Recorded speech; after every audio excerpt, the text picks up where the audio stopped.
हल। पहले क्या, ए बराबर बी क्यू प्लस आर, ये एल्गोरिथम को फॉर्मूला है। ठीक है, अभी भाग देंगे हम 135 से 225 में। 135 से कहेंगे 135, 0 12 में से 3 गया तो 9, फिर 135 यहाँ उतार देंगे, 90 कहीं 90, क्या बचा 45, फिर ये 90 यहाँ उतार देंगे, 45 दूना 90। ठीक है, कुछ नहीं अब बचा शेष में। तब क्या करेंगे, पहले इसको लेंगे हम। देखिए इसको बैठाने का तरीका समझ जाइए। 225 पहले में लिखेंगे, उसके बाद 135 जिससे भाग दी है, अब भागफल 1 आया है और शेषफल क्या है 90। ठीक है, फिर ये 135 को यहाँ लिख दिए। ठीक है, बराबर में 90 को हम एक बार गुना करेंगे और शेष हमारे पास 45 बच गया। फिर यहाँ पे 90 लिख देंगे, बराबर 45 को हम 2 बार पढ़ेंगे, तो शेष क्या बच रहा हमारा 0। जो 0 के ऊपर में होता है वही आपका एचसीएफ कहलाता है। इसलिए 135 और 225 का HCF 45 होगा। क्वेश्चन नंबर 2 में क्या है, 336 और 59 का यूक्लिड विभाजन द्वारा HCF ज्ञात करने के लिए कह रहा है। ठीक है, तो पहले हल लिख देंगे, HCF निकालेंगे हम। देखिए तो इसका फॉर्मूला होता है A बराबर बी क्यू प्लस आर। ठीक है, पहले HCF निकालेंगे, 59 से 336 में डिवाइड करेंगे। ठीक है, तो 59 को हम 5 बार पढ़ते हैं। ठीक है, 9 पचे 45 के 5 हाथ में रहा 4 और 5 पचे 25 और 4 29।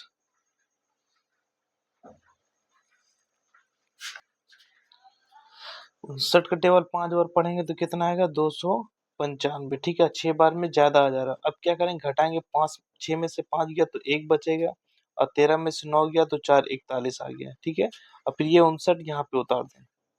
ठीक है, 41 से कहा है 41, एचसीएफ निकालने का यही तरीका। उसके बाद इस पर बैठा देंगे, ये यूक्लिड विभाजन कह रहा है, इस वजह से हम इस फॉर्मूला को यूज करेंगे।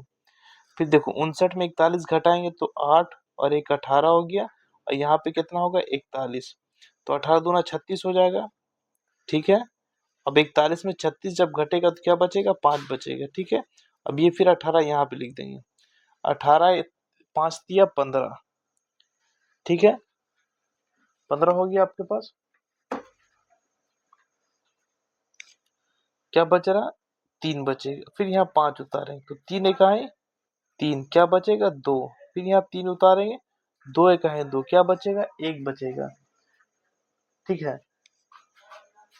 फिर हम इसको डिवाइड कर देंगे 2 से, और 2 एक आए 2, बचा क्या, कुछ नहीं शेष बचा है। तो हम बारी बारी से इसको हम क्या करेंगे, बैठा देंगे। अभी देखिए 336 बराबर में 59 गुने 5, अब प्लस कितना होगा 41। उसके बाद 59 बराबर में 41 गुने 1 और प्लस कितना होगा 18। उसके बाद क्या 41 बराबर 18 गुने 2 और प्लस 5 बचा है,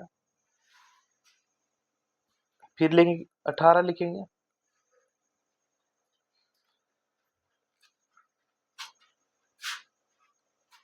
पाँच गुने में 3 और प्लस क्या हो जाएगा आपके पास 3 हो जाएगा।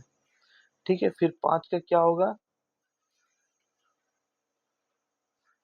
5 गुने 1, 3 गुने 1 प्लस 2 हो जाएगा। अब 3 भी काट दे रहे हैं, 2 एक है 2 और प्लस क्या 1 हो जाएगा। ठीक है, फिर 2 को क्या करेंगे 1 गुने 2 और प्लस क्या हो जाएगा 0 हो जाएगा। ठीक है, तो 0 के ठीक ऊपर, इसलिए 336 और 59 का HCF, इसको मासा भी कहा जाता है, बराबर क्या होगा, 1 होगा। ठीक है, ठीक है ना, 1 होगा।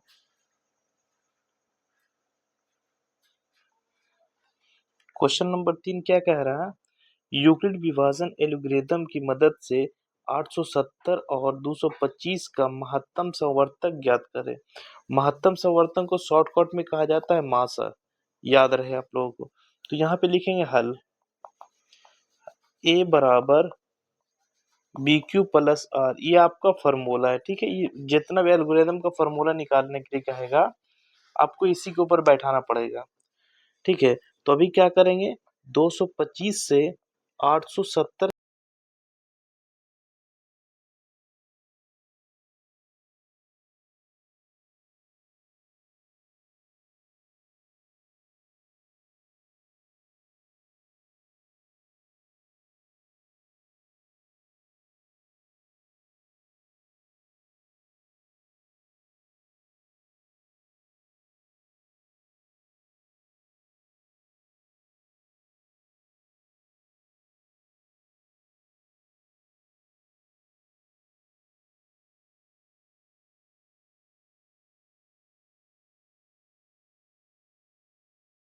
हम यहाँ पे उतार देंगे। तो 195 को हम एक बार पढ़ेंगे, 2 बार पढ़ेंगे तो इससे ज्यादा हो जाएगा। तो क्या बचेगा, 0, 12 में से 9 गया तो 3। ठीक है, ये हो जाएगा क्या, 195। अब 30 को हम कितना बार पढ़ेंगे, जो 195 आएगा, 30 को 6 बार 180, 6 बार पढ़ेंगे, 6 3 18, क्या आएगा, 180। ठीक है, अब इसको 5 हो गया, ये 15 हो गया। अब ये 30 यहाँ पे उतार देंगे। ठीक है, तो 15 दूना क्या होता है, 30 होता है। ये क्या, जब पूरा कट जाए समझ जाना ये आपका एचसीएफ कहलाएगा। ठीक है, 15 ही कहलाएगा, जिससे पूरा एचसीएफ का मान कट जाए वो आपका एचसीएफ कहलाएगा। फिर क्या करेंगे, इस फॉर्मूला बैठाएंगे। ठीक है, तो देखिए जो सबसे बड़ा ये आपके क्या हो गया, ए हो गया, ये आपके पास बी हो गया, और ये क्यू, जो भी शेष बचता है वो आपके पास क्या कहलाता है, आर कहलाता है। ठीक है, तो देखिए 870 बराबर में 225 गुने 3 और प्लस क्या होगा, 195। ठीक है, अब इसको देखेंगे, फिर 225 बराबर में 195 को हम एक बार पढ़ेंगे। ठीक है, शेष क्या हमारे पास बचेगा, 30 बचेगा। फिर क्या हमारे पास 195, 30 को हम 6 बार पढ़ेंगे, अब प्लस क्या हमारे पास आ रहा, 15। ठीक है, फिर हम यहाँ पे क्या लिखेंगे, 30, 15 को हम 2 से गुना करते हैं जब, तो 15 दूना 30, शेषफल क्या हमारे पास बच जाता है, 0। और 0 से ठीक ऊपर वाला जो जो अंक रहे वही आपका क्या कहलाता है, एचसीएफ कहलाता है। इसलिए 870 और 225 का मासा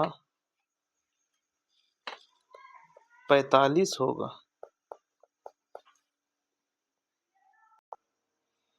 चलिए, क्वेश्चन नंबर 4 क्या है, क्वेश्चन नंबर 4 में यूक्लिड विभाजन एल्गोरिथम का प्रयोग कर 570 तथा 1425 का मासा ज्ञात कर रहे हैं। तो आपको ये भी पता होना चाहिए 1425 ज्यादा बड़ा है। ठीक है ना, 1425 570 से ज्यादा बड़ा है, इसलिए क्या करेंगे हम, 570 से डिवाइड करेंगे 1425 में, लिखेंगे हल। फॉर्मूला क्या होता है, ए बराबर बी क्यू प्लस आर।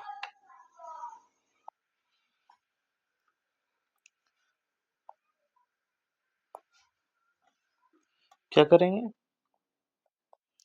570 से 1425 में डिवाइड करके मासा निकालेंगे। तो 570 को हम 2 बार पढ़ते हैं, तो क्या आएगा, 1140। अब 1140 में 1442, 1400,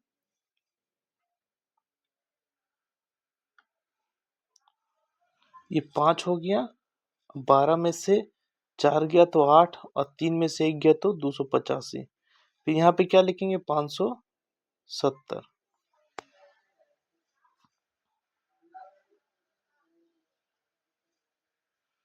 285 को हम 2 बार पढ़ते हैं, तो आप 5 दूना 10 के 0 हाथ में रहा 1, 8 दूना 16 1 17, 2 दूना 4 1 5, 2 बार में कट गया।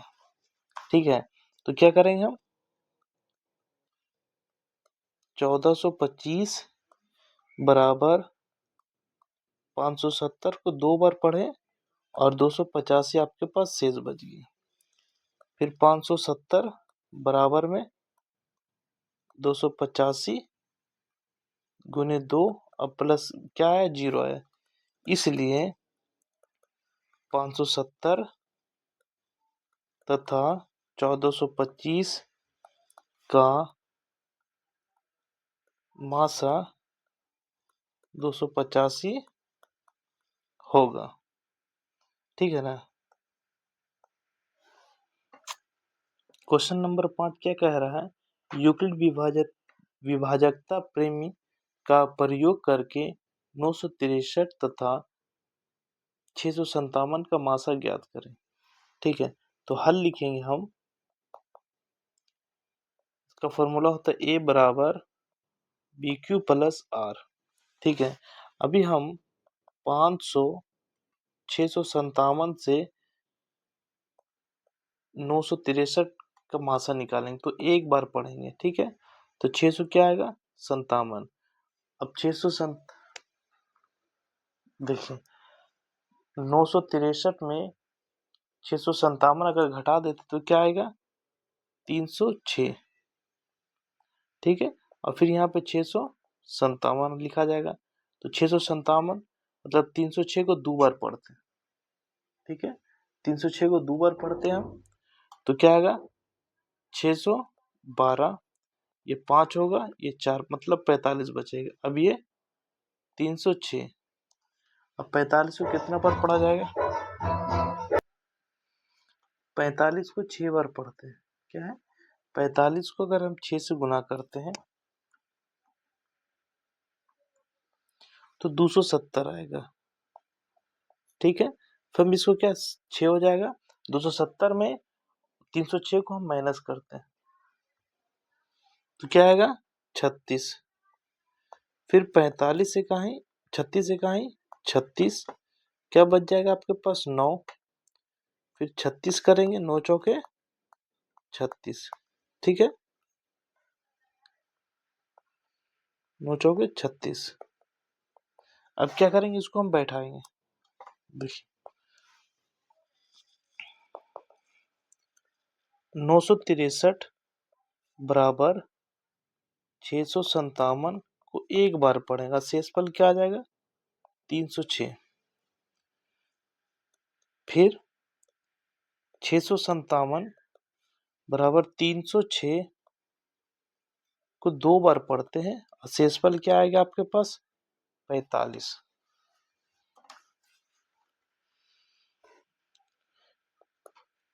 फिर 306 बराबर 45 गुने में 6 और शेषफल आपके पास क्या आएगा 36।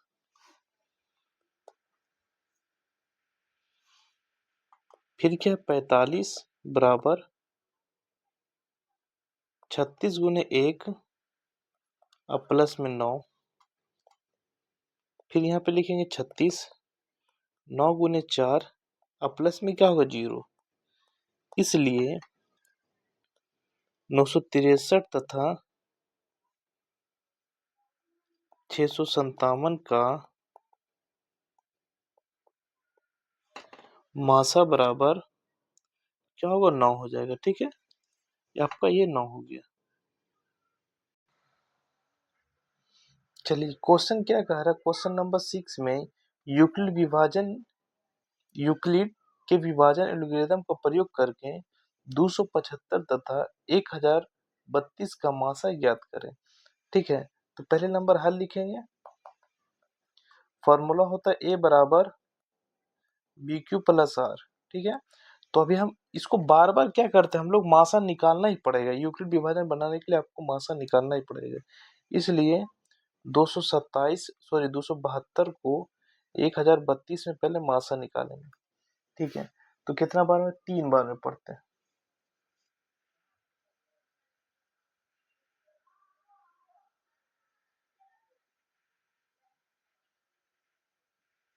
ठीक है, 3 बार में पढ़ेंगे। 4 बार में पढ़ेंगे तो कुछ ज्यादा हो जाएगा, 3 बार में होगा 816। ठीक है, अभी जब घटाएंगे 12 में से 6 गया तो 6 हो गया, अब 2 में से 1 गया 1, और 10 में से 8 गया तो 216 है। ठीक है, अब ये 272, 216 को एक बार पढ़ेंगे तो क्या आएगा? 216। 12 में से 6 गया तो 6, और 6 में से 1 गया तो 5, फिर क्या होगा? 216।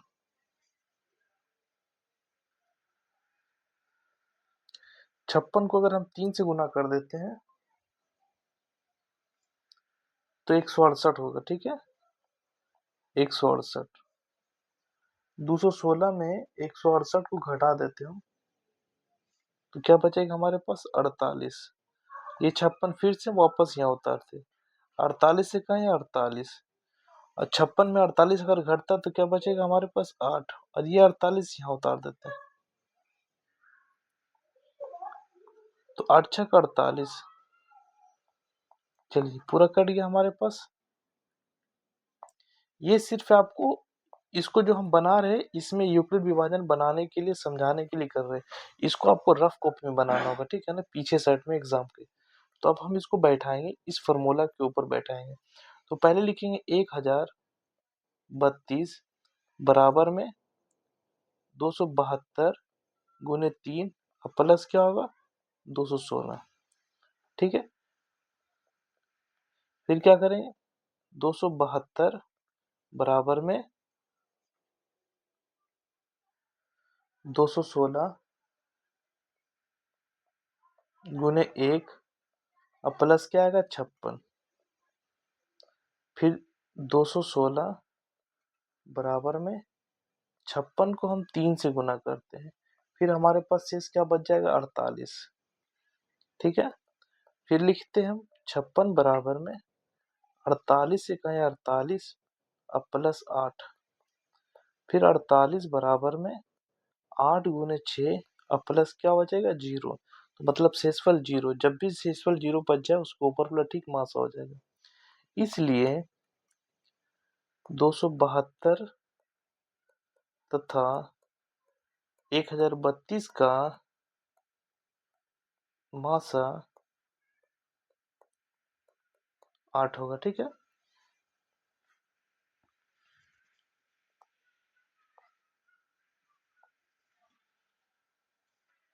क्वेश्चन नंबर 7 क्या कह रहा है? यूक्लिड विभाजकता एल्गोरिथम का प्रयोग करके 1651 तथा 2032 का मासा ज्ञात करें।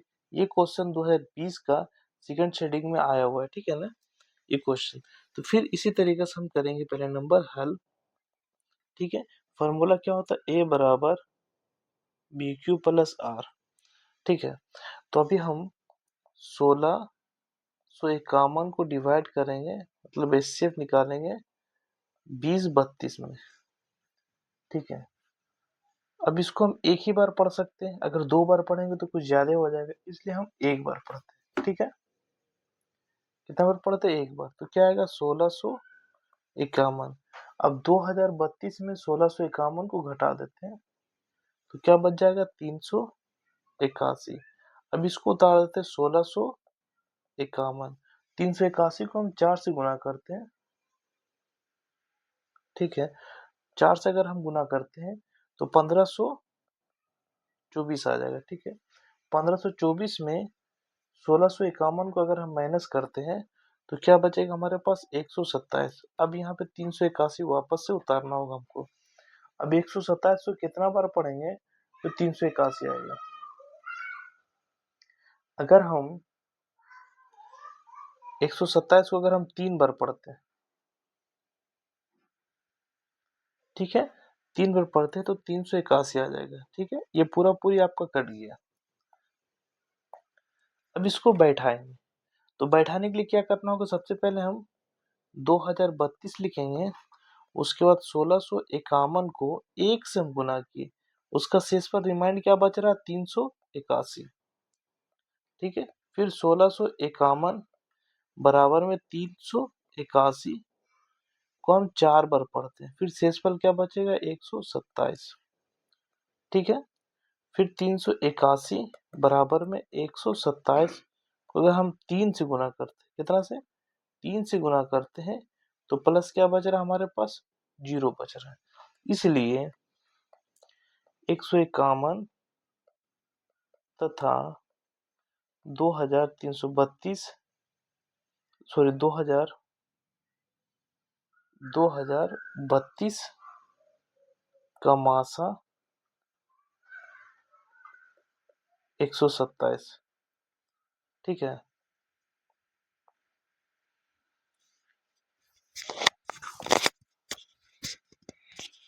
चलिए क्वेश्चन क्या है।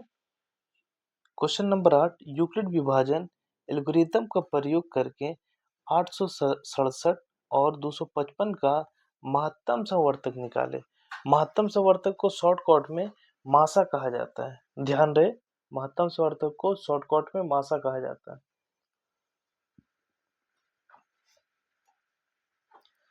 तो अभी आपको पता होना चाहिए कि छोटा क्या है 255। तो हम सबसे पहले लिखेंगे हल। हल में फॉर्मूला क्या होता है, ए बराबर बी क्यू प्लस आर होता है। ठीक है, और 255 से हम मासा निकालेंगे 867 का। तो हम 3 बार पढ़ेंगे 255 को,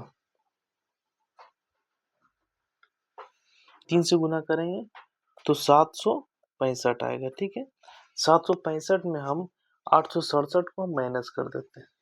ठीक है, तो क्या बचेगा 102। अब ये हम 255 हम यहाँ पे उतार दें। ठीक है, तो 102 को 2 बार पढ़ेंगे तो क्या होगा 204 हो जाएगा। ठीक है, तो क्या बचेगा हमारे पास 51 बच रहा है कि नहीं। अब ये क्या है, उतार देते हम यहाँ पे 102। ठीक है, अब 51 को हम 2 बार पढ़ते तो क्या आएगा 102। ठीक है, शेष हमारा कुछ भी नहीं बचा, तो हमारा मासा क्या कहलाएगा 51 कहलाएगा। लेकिन फिर भी हम इसको जिस तरीके से बैठाया जाए तो उसको पहले बैठा लेते हैं, फिर आपको समझ में भी सही से आएगा। 867 बराबर में 255 गुना 255 को हम 3 से गुना करते हैं, और शेष हमारे पास क्या बच रहा है 102। फिर 255 102 को हम 2 से गुना करते हैं तो 51 हमारे पास शेष बच रहा है। फिर 102 बराबर 51 को हम 2 से गुना करते हैं, और शेष हमारे पास क्या बच रहा है, कुछ भी नहीं बच रहा लिखेंगे। इसलिए इसको अतः भी लिख सकते हैं हम। अतः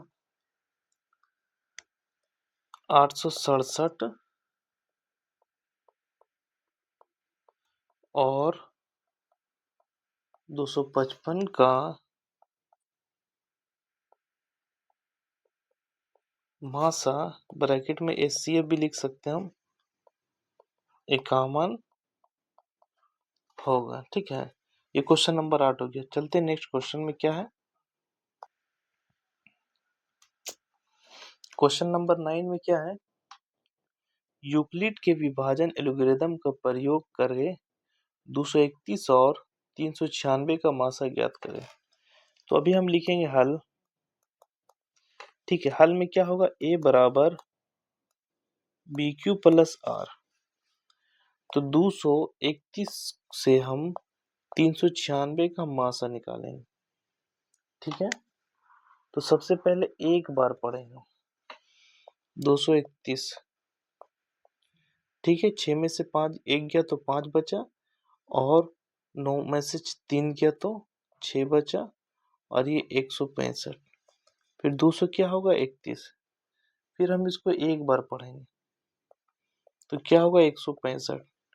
शेष हमारे पास क्या बच रहा 6, 12 में से 6 गया तो 66 6 बच रहा। ठीक है, फिर 165, तो 6 दूना 12 मतलब 132। 6 दूना 12 के 2 हाथ में रहा 1, अब क्या होगा, 5 में से 2 गया तो 3 बचा, अब 3 में से 3 गया तो 3। अब ये 66 यहाँ पे उतार देंगे तो 33 दूना क्या होता है, 66 होता है। ठीक है, अब इस तरीके से इसको बैठाएंगे हम पहले, ये जो फॉर्मूला है इसी हिसाब से हम बैठाएंगे। तो जो सबसे बड़ा है उसको सबसे पहले लेंगे। आप समझो कि इसको ए कहा जाता है, ठीक है, ये बी हो गया आपके पास और ये क्यू हो गया, नीचे जो बचता है वो आपके पास क्या हो गया, आर हो गया। तो ए हमारे पास क्या होगा, 396 बराबर में 231 गुने में 1 और प्लस 165। फिर क्या करेंगे, 231 बराबर में 165 गुने 1 और प्लस क्या होगा 66। फिर 165 बराबर में 66 और गुने में 2 और प्लस क्या बचेगा 33। फिर क्या होगा 66 बराबर में 33 और गुने में 2 और प्लस क्या होगा हमारे पास 0। ठीक है ना, इसलिए 231 और 396 का मासा ब्रैकेट में एचसीएफ लिख देते हैं ताकि तुम लोगों को याद रहे। 33 है, ठीक है, क्या है 33 है। चलिए क्वेश्चन नंबर 10 क्या कह रहा है, यूक्लिड विभाजन एल्गोरिथम की मदद से 960 और 432 का महत्तम समवर्तक ज्ञात करें। ठीक है, तो अभी लिखेंगे हल। हल में क्या होगा, ए बराबर बी क्यू प्लस आर, 432 960, ठीक है ना। तो 432 को हम 2 बार पढ़ते हैं तो क्या होगा 864। ठीक है, इसमें क्या आएगा 96 शेष बच जाएगा। फिर ये 432, 96 को हम कितना बार पढ़ेंगे 4 बार पढ़ेंगे। 6 चौके 24 के 4 हाथ में रहा 2, 9 चौके 36 और 2 38।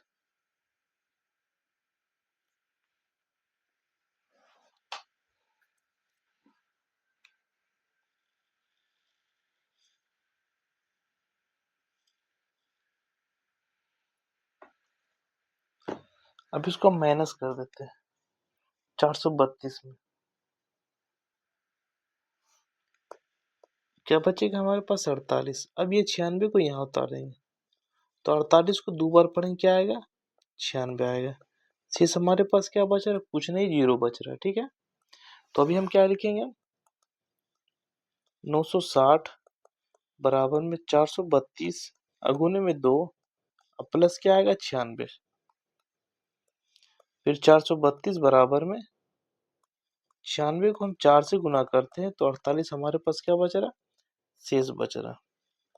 फिर 96 लिखते हैं हम, 48 को अगर 2 से गुना करते हैं शेष हमारे पास क्या बच रहा 0। इसलिए 960 और 432 का मासा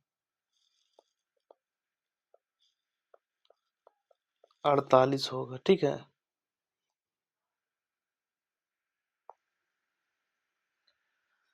क्वेश्चन नंबर 11 में क्या कह रहा है,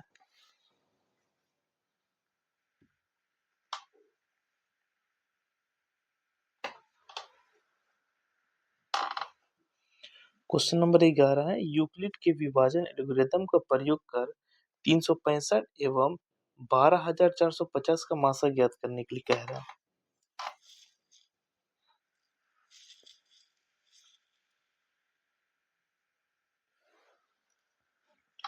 अब क्या हम हल लिखेंगे, फॉर्मूला होता है ए बराबर बी क्यू प्लस आर, कोई दिक्कत नहीं यहाँ पर। ठीक है, अब हम 365 से 12450 का मासा निकालेंगे। ठीक है,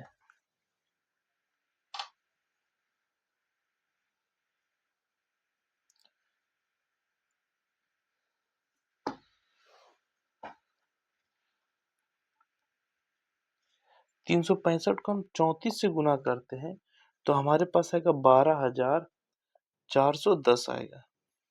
ठीक है, अब ये 0 हो गया, अब ये 4 हो गया, बाकी सब कट रहा है तो किसी को काटेंगे नहीं, क्या लिखेंगे फिर 365।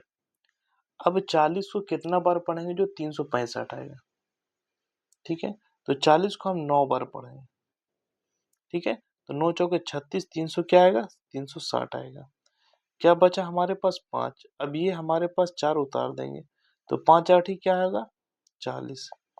कट गया हमारे पास, कुछ शेष नहीं बचा हमारे पास। जब तक शेष नहीं बचे, कि जब तक शेष ना बचे तब तक आपको काटते रहना है। और शेष से पहले जो ये शेष कुछ नहीं है, इससे पहले जो भी जो लास्ट संख्या मिलता है आप उसी से डिवाइड करना होता है। समझ गए आप।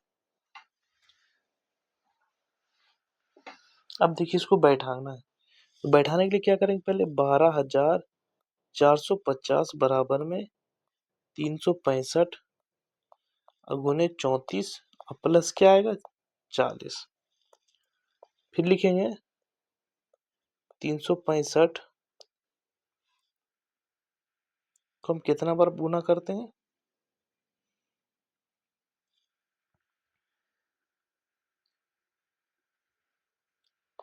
40 गुने 9 और प्लस क्या बच रहा है हमारे पास 5। फिर क्या लिखेंगे 40 बराबर 5 गुने 8 प्लस क्या बच रहा है हमारे पास 0। इसलिए 365 एवं 12,450 का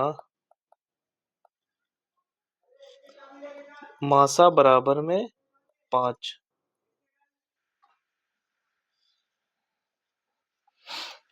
क्वेश्चन नंबर 12 क्या कह रहा है, यूक्लिड विभाजन एल्गोरिथम का प्रयोग कर 148 एवं 185 का मासा ज्ञात करें। ठीक है, तो इसका हल होता है a बराबर बी क्यू प्लस आर। ठीक है, ये फॉर्मूला होता है आपके पास। फिर 148 को हम 185 से मासा निकालेंगे। 148 का 185 से मासा निकालेंगे तो पहले एक बार में पढ़ेंगे तो 148 15 में से 8 गया तो 7 और 7 में से 4 गया तो 3। ठीक है, फिर 148 हो गया,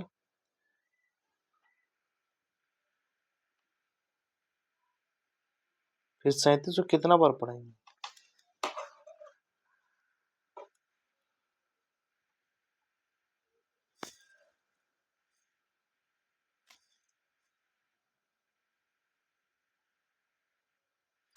37 चौके क्या आएगा 37 चौके 148।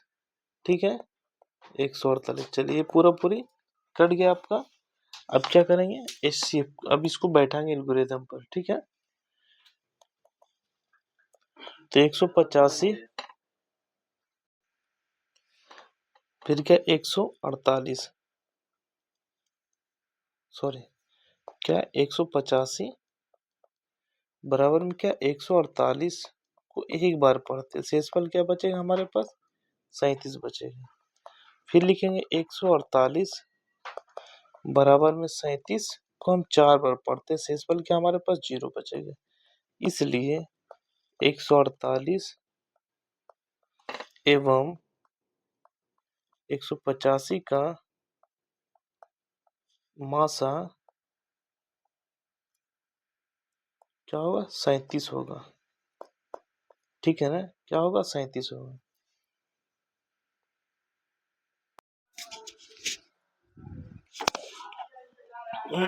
ये टॉपिक क्या है, नेक्स्ट टॉपिक ये आपके पास अंकगणित के आधारभूत प्रेमी है। ठीक है, अति लघुत्तरीय प्रश्न जो है सबसे छोटी आभास संख्या कौन सा है, तो बता दे रहे सबसे छोटी आभास संख्या क्या होता है 2 होता है। ठीक है, अब ये क्या कह रहा है क्वेश्चन नंबर 2, सही या गलत दो संख्याओं का गुणनफल एचसीएफ और एलसीएम, तो क्या होता है ये भी सही है। ठीक है ना, चलिए क्वेश्चन क्या कह रहा है, नंबर 1 क्वेश्चन में अभाज्य गुणनखंड विधि द्वारा 7, 11 एवं 19 का मासा और लासा ज्ञात करें। ठीक है ना, चलिए क्या है अभी, अब इसका खंड निकालते हैं हम, ठीक है। तो हम लिखेंगे अभी कुछ नहीं, हल, ठीक है। हल में क्या देखो, 1 गुने 7, इसका एक भी नहीं होगा तो 1 गुने 7 दे देते हैं, एक भी खंड नहीं होगा भाज्य गुणनखंड। और दूसरा क्या है आपके पास, 1 गुने 11,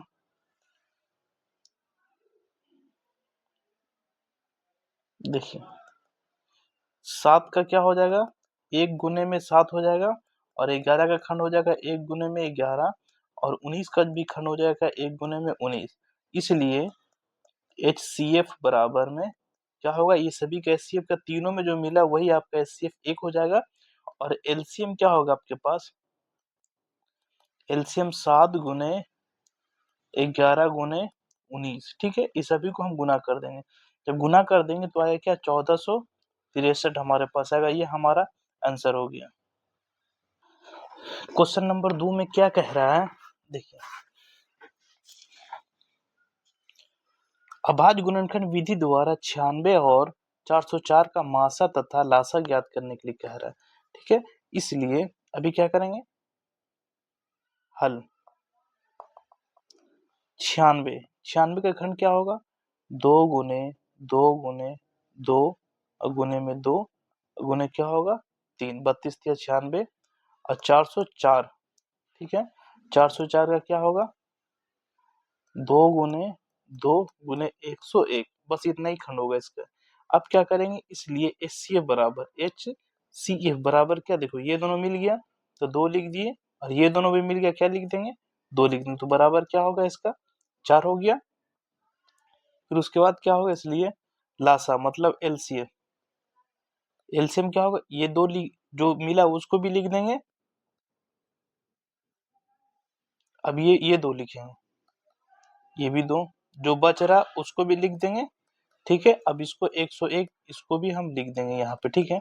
जब सभी को गुना करते हैं हम तो हमारे पास क्या आएगा, 96 और 96, ये आपका क्या निकल गया, एलसीएम, और ये आपके पास एचसीएफ हो गया। आपको सभी को सेम ऐसी इसी तरीका से बनाना है आपको। क्वेश्चन नंबर 3 में देखते क्या कह रहा है। क्वेश्चन नंबर 3 में क्या है, 140 को अभाज्य गुणनखंडों के गुणनफल के रूप में व्यक्त करें। इसको कुछ नहीं करना है, तो 140 का अभाज्य गुणनखंड निकाल देना। 2 से काटेंगे 70 दूना, फिर 2 से काटेंगे 35 दूना 70 होता है, फिर 5 से काटेंगे 7 पचे 35। इसलिए 140 बराबर 2 गुने 2 गुने 5 गुने 7, तो इसको हम ऐसे लिख सकते हैं, 140 बराबर 2 का स्क्वायर गुने 5 गुने 7, ये आपका क्या हो गया, अभाज्य गुणनखंड। क्वेश्चन नंबर 4 में क्या है, अभाज्य गुणनखंड विधि द्वारा 15, 12, 21 का मासा और लासा ज्ञात करें, ठीक है। तो हल लिखेंगे, सबसे पहले हम 15 का खंड करते हैं पहले नंबर, तो क्या होगा, 3 पचे 15, और 12 2 गुने 3, और 21 का क्या आएगा, 3 गुने 7। तो हम इसको HCF क्या होगा, जो सभी मिल जाए, देखो इसमें भी 3 है, इसमें भी 3, इसमें भी 3, तो लिखेंगे, इसलिए HCF बराबर में क्या हो जाएगा 3, और एलसीएम क्या हो जाएगा, जो सभी मिल गया उसको पहले लिख देंगे, फिर इसमें क्या बच रहा 5,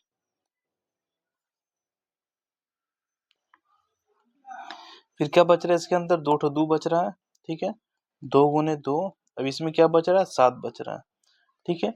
जब सभी को गुना कर देते हैं, सभी को गुना करने के बाद क्या आएगा, 264, ठीक है। तो ये आपका HCF हो गया 3, और एलसीएम क्या हो गया आपका 264। क्वेश्चन नंबर 5 में क्या है, अभाज्य गुणनखंड विधि द्वारा 6, 8 एवं 22 का मासा और लासा ज्ञात करने के लिए कह रहा है। तो पहले हल लिख देंगे हम, ठीक है। तो 6 का क्या खंड होगा, 2 गुने में 3, और 8 का क्या हो जाएगा, 2 गुने में 2 गुने में 2, और 22 का क्या हो जाएगा, 2 गुने 11। इसलिए मासा, इंग्लिश में इसको HCF कहा जाता है। तो मासा क्या होगा, जो मिल गया है आपका वो आपका क्या कहलाएगा, मासा। और लासा, लासा क्या हो जाएगा, LCM, ठीक है। लासा देखो पहले मिल गया उसको लिख देंगे हम, अब जो बचा हुआ उसको लिखेंगे। ये 3 हो गया और ये 2 2 2 गुने 2 और गुने 11 बराबर जब सभी को गुना करते हैं तो क्या आता है 108।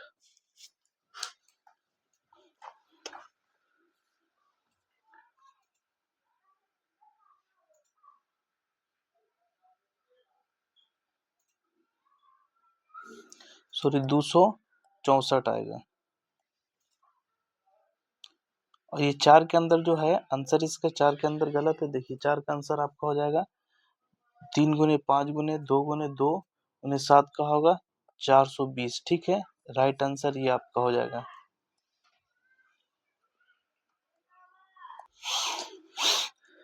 क्वेश्चन नंबर 6 में क्या दिया हुआ है,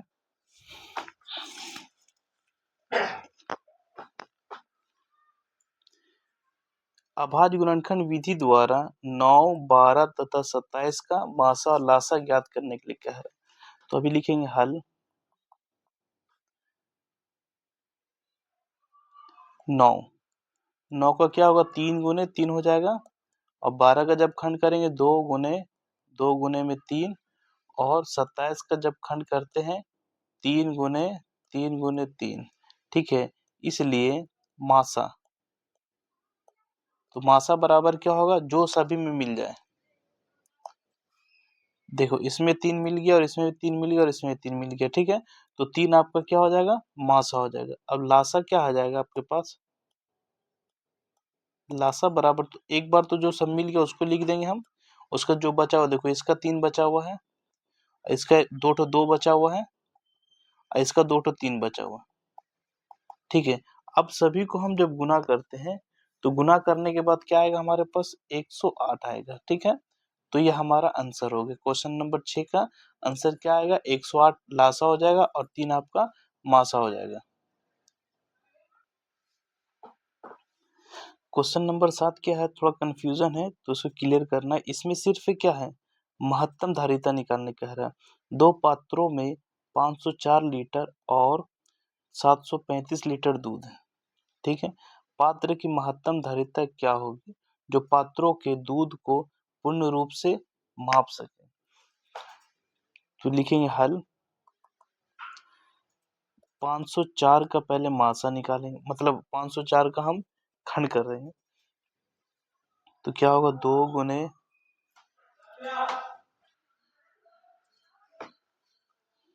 फिर 2 गुने 2 गुने 3 गुने 3 और गुने 7। अब 735 का करते हैं। ठीक है, 735 का क्या आएगा 5 गुने 3 और गुने में 7 और गुने में 7। इसका मासा निकालें, सिर्फ क्या महत्तम बोला जा रहा है तो महत्तम मास से शुरू होता है। अब समझ जाओ मासा बराबर क्या होगा 3 मिल रहा है और 7 मिल रहा है बराबर क्या हो जाएगा आपके पास 21। ठीक है ना।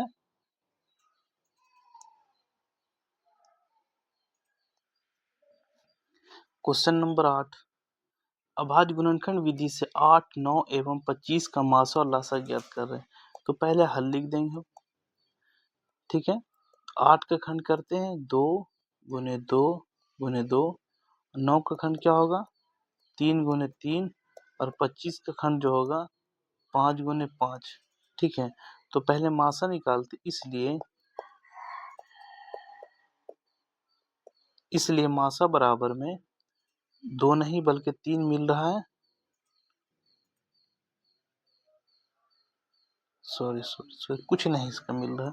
देखो जब किसी का मासा में कुछ नहीं मिले तो उसका क्या होगा मासा 1 हो जाएगा। ठीक है ना, क्या हो जाएगा 1 हो जाएगा। और लासा क्या करेंगे, लासा बराबर 2 गुने 2 गुने में 3 गुने में 3 और गुने में 5 और गुने में 5 बराबर जब सभी को गुना करते हैं हम तो क्या आएगा 1800। कितना आ जाएगा 1800। तो ये आपका मासा हो गया 1800 और लासा आपका क्या हो गया 1 हो गया। क्वेश्चन नंबर 9 में क्या है, अभाज्य गुणनखंड विधि से 25 और 91 का लासा और मासा ज्ञात करने के लिए कह रहा है। पहले लिखेंगे हल। ठीक है, क्या है 26 का क्या होता है 13 गुने 2 13 दूना 26 और 91 का भी क्या होगा, 13 सती 91। ठीक है, अब मासा, इसलिए मासा बराबर में 13 हो गया, क्योंकि चूंकि दोनों में 13 है इसलिए 13 हो गया। अब लासा क्या होगा आपके पास, ये लासा जब होगा दोनों में मिलने वाला 13 है और 2 और 7, तो ये सभी को जब हम गुना करते हैं क्या आएगा, 182। तो हमारा क्या 182 लासा हो गया और मासा हमारा 13 हो गया। ठीक है, चलिए अब क्वेश्चन क्या 10 नंबर क्वेश्चन क्या कह रहा है, अभाज्य गुणनखंड विधि से 96 और 404 का एचसीएफ और एलसीएम निकालें। ठीक है, तो क्या करेंगे, पहले हल लिखेंगे, पहले 96 का हम खंड कर देंगे अभाज्य गुणनखंड। ठीक है, क्या होगा, 2 गुने 2 गुने 2 गुने 2 और गुने 3। ठीक है, और 404 का जब हम अभाज्य गुणनखंड करते हैं तो 2 गुने 2 और गुने 101, इसलिए HCF बराबर में जो मिल रहा है वही आपका क्या कहलाएगा, HCF। तो 2 गुने 2 बराबर क्या हो जाएगा आपके पास, 4 HCF हो गया, और LCM जो मिल गया 2 2 मिला हुआ है, और उसके बाद जो नहीं मिला उसको भी हम गुना करेंगे। ठीक है, 101 जब सभी को हम गुना करते हैं तो क्या आएगा हमारे पास, 96 और 96, ये आपका हमारे पास आंसर हो गया। ठीक है,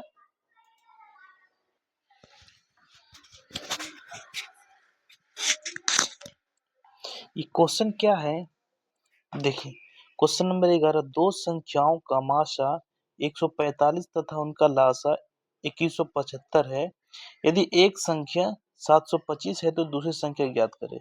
ठीक है, तो अभी क्या लिखेंगे, हम हल लिखेंगे। ठीक है, मासा मासा बराबर 145, लासा बराबर क्या है, 2175, और पहली संख्या मतलब एक संख्या जो पहली संख्या उसी को कहलाता है। ठीक है ना, पहली संख्या 725 है। ठीक है, तो हम दूसरी संख्या ज्ञात करने के लिए कह रहे हैं। तो देखिए ये फॉर्मूला आपके पास है,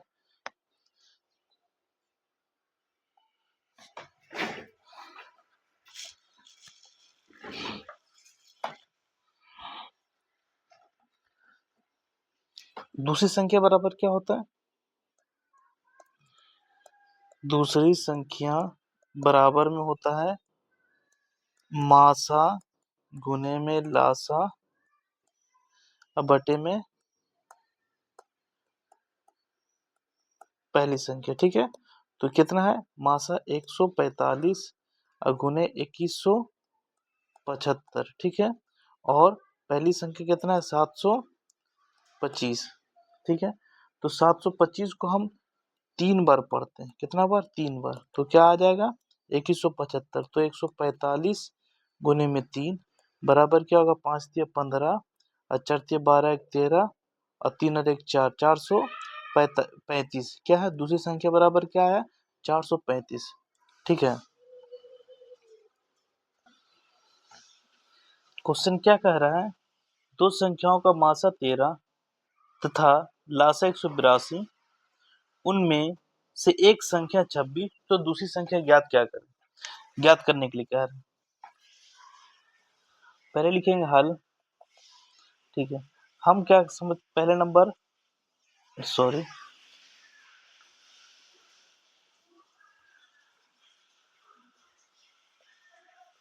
मासा बराबर में 13 हो गया और लासा बराबर में कितना हो गया, 182, और एक संख्या, तो एक संख्या बराबर ए मान लेते हम। ठीक है, ए संख्या ए होगा तो कितना, 26, दूसरी संख्या बराबर बी हो गया। ठीक है, तो बी हमारे पास कुछ भी नहीं है, तो हम इसको ऐसे भी बना सकते हैं, बी बराबर दूसरी संख्या मान ली है, मासा गुने लासा बटे में क्या होगा, पहली संख्या 26, तो 13 दूना 26 और 2 से काट देंगे, 9 दूना 18, 2 है 2, इसलिए b बराबर में कितना आया 91। तो अतः दूसरी संख्या बराबर में 91 होगा। ठीक है ना, क्या होगा दूसरी संख्या 91 होगा। क्वेश्चन नंबर 13 में क्या है, जांच कीजिए कि क्या किसी प्राकृतिक संख्या n के लिए 4 की पावर n का मान अंक 0 पर समाप्त हो सकता है, इसे कह रहा है। तो आंसर क्या है, यह संभव नहीं है क्योंकि 4n बराबर 22n, इसलिए 4n के गुणनखंड में एकमात्र अभाज्य संख्या 2 है। इसलिए गणित के मूलभूत सिद्धांत की विशिष्टता यह गारंटी देती है कि 4n के गुणनखंड में कोई अन्य अभाज्य संख्या नहीं है, इसलिए ऐसी कोई प्राकृतिक संख्या n नहीं है जिसके लिए 4n अंक शून्य पर समाप्त हो सकती है। बस इसी को आपको याद करके रखना है और इसको लिख देना है। क्वेश्चन नंबर 14, दो संख्याओं का मासा 23 है तथा उनका लासा 1449 है। यदि एक संख्या 161 है तो दूसरी संख्या ज्ञात करें। तो पहले लिखेंगे हल, मासा बराबर 23, लासा क्या हो जाएगा 1449, एक संख्या बराबर में 161, तो दूसरी संख्या ज्ञात करने के लिए कह रहा है। तो दूसरी संख्या बराबर लासा गुने मासा बराबर पहली संख्या। ठीक है, तो 23 गुने 1449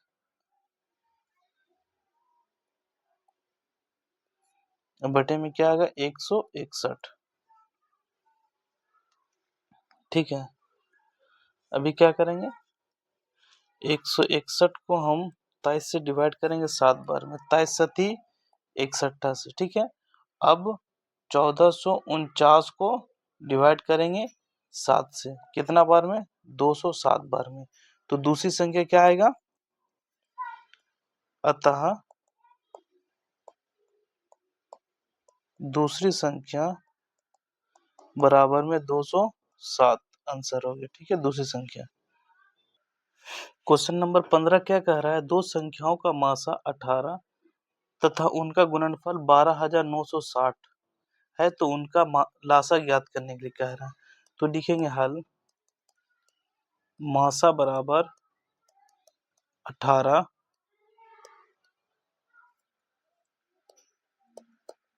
दो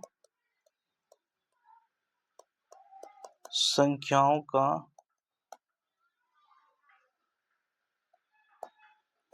गुणनफल बराबर 12960, तो लासा ज्ञात करने के लिए कह रहा है। तो लासा बराबर दो संख्याओं का गुणनफल मतलब 12960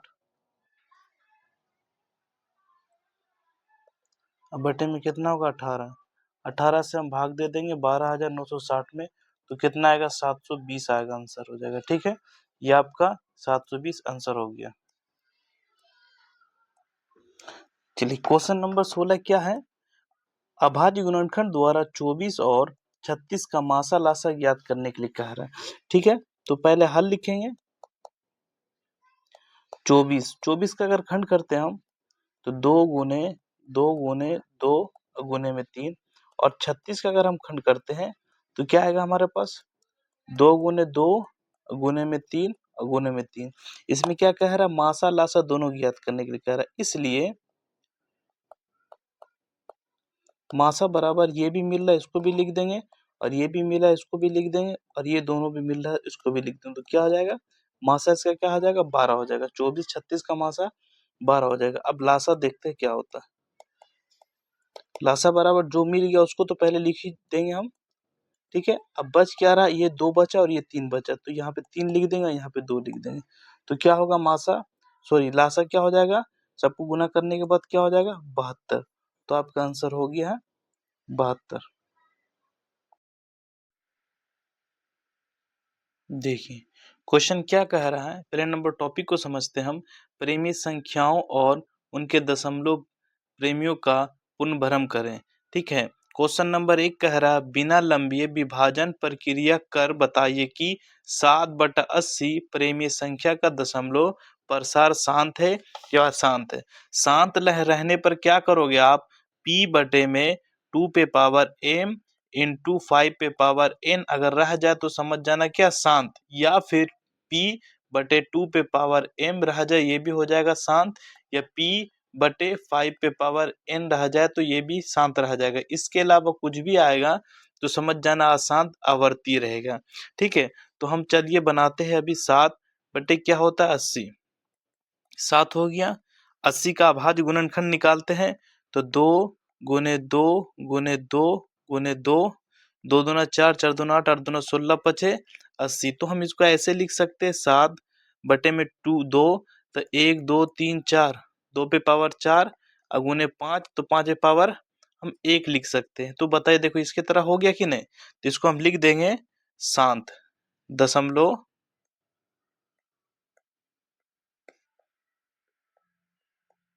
दशमलव प्रसार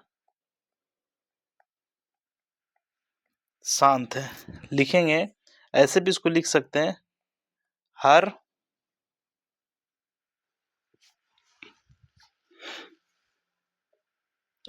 के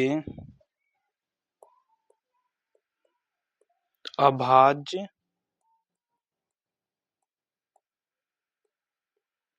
गुणनखंड में केवल 2 और 5 है, अतः इसका दशमलव विस्तार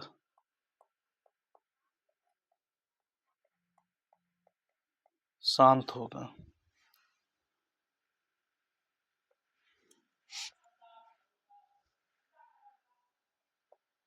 माना कि √7 एक प्रेमीय संख्या है, इसलिए p/q बराबर में √7 दोनों तरफ वर्ग करने पर, तो p/q का होल स्क्वायर बराबर में √7 का होल स्क्वायर, तो ये हो सकता है p² बटे में q² बराबर में 7। ठीक है, फिर हम इसको ऐसे लिख सकते हैं p²/q बराबर में 7q, अतः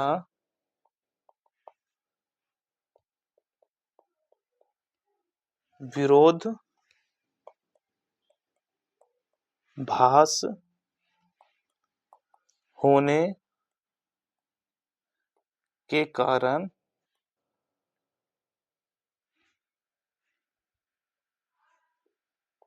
यह एक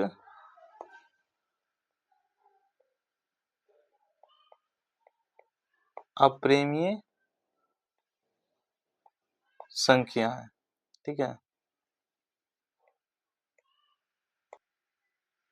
देखिए क्वेश्चन नंबर 3 क्या कह रहा है, 0.6 के ऊपर रेकरिंग, क्या है 0.6 के ऊपर रेकरिंग को प्रेमीय संख्या के रूप में संख्या के सरल रूप में व्यक्त करें। ठीक है, तो प्रेमीय संख्या क्या होता है, p/q के रूप में कह रहा है निकालने के लिए। जब भी रह जाए इस टाइप से क्वेश्चन तो ये 2 नंबर का हमारे पास है, तो इसको बनाने के लिए सबसे पहले क्या करेंगे, हम मान लेंगे, माना कि एक से बराबर 0.6, अब जितना के ऊपर रेकरिंग है मतलब 6 से अधिक बार आ रहा है, समझ रहे हो ना, हर बार वो 6 आ रहा है, तो इसको हम मान लेते क्या, फर्स्ट समीकरण। अब दूसरा समीकरण निकालने के लिए क्या करेंगे, दोनों तरफ x में और एक पे मतलब एक अंक के ऊपर पावर है तो मतलब 10, ठीक है ना, 10 से गुना करने पर, ठीक है। अगर 2 अंक के ऊपर रेखिंग रह जाता, मान के चलो इस ऐसा, देखिए ये 0.67 के ऊपर रेखिंग रह जाता, मतलब 2 अंक हो रहा है कि ना 67, तो एक एक नहीं बल्कि फिर 100 से गुना करने पर करेंगे। इसलिए अभी 1 अंक के ऊपर है तो एक जीरो लगाएंगे तो 10 से गुना करने पर, तो क्या करेंगे 10 को 1 से गुना करेंगे तो 10 1 से हो जाएगा।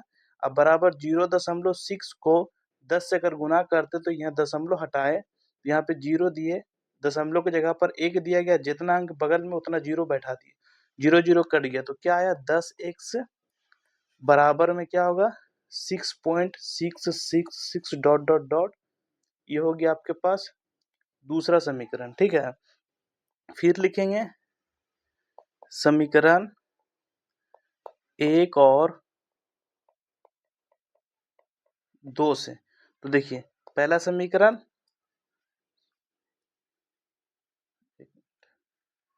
इसको हम लिख सकते हैं समीकरण 2 और 1 से, तो दूसरा समीकरण ये हमारे पास 10x और पहला समीकरण ये x का मान है।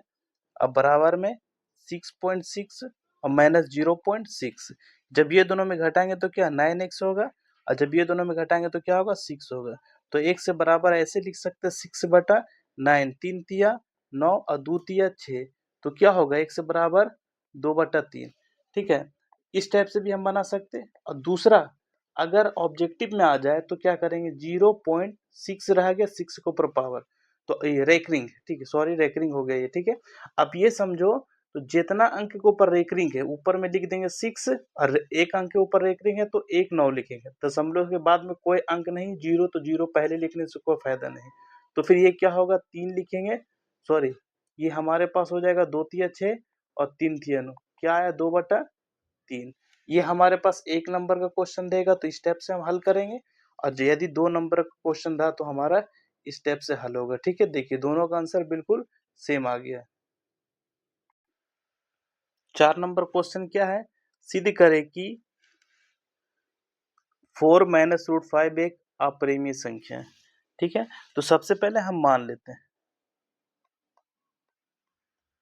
माना कि 4 माइनस रूट 5 एक प्रेमीय संख्या है, ठीक है, क्या है एक प्रेमीय संख्या है।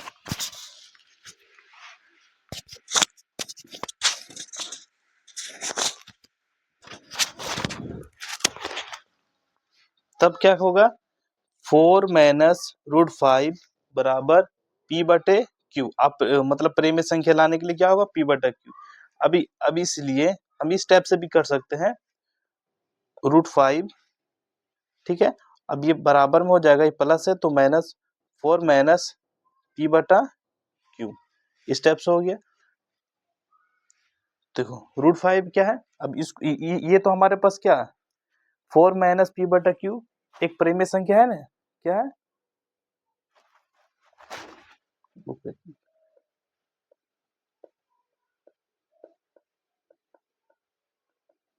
प्रेमीय संख्या, और ये हमारे पास क्या हो गया अप्रेमीय संख्या। देखिए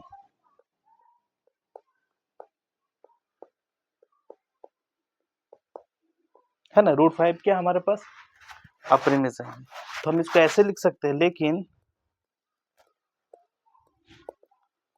रूट 5 एक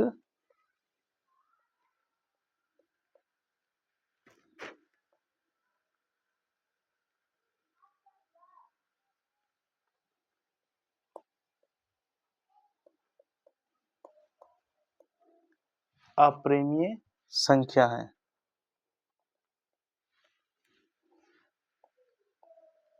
यह मानना गलत है कि 4 माइनस रूट 5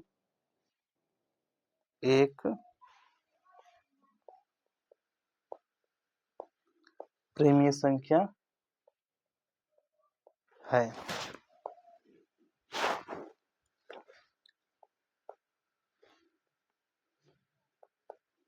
हमारी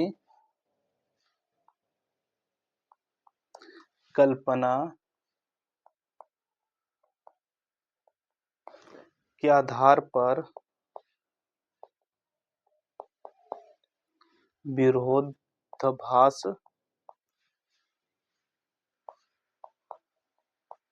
उत्पन्न होता है। अतः 4 - √5 एक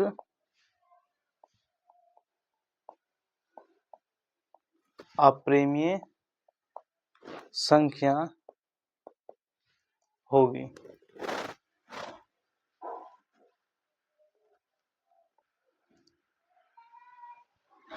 देखिए क्वेश्चन क्या है, सिद्ध करें कि √3 एक अप्रिमेय संख्या है। ठीक है, अभी हम क्या करेंगे, मान लेंगे। माना कि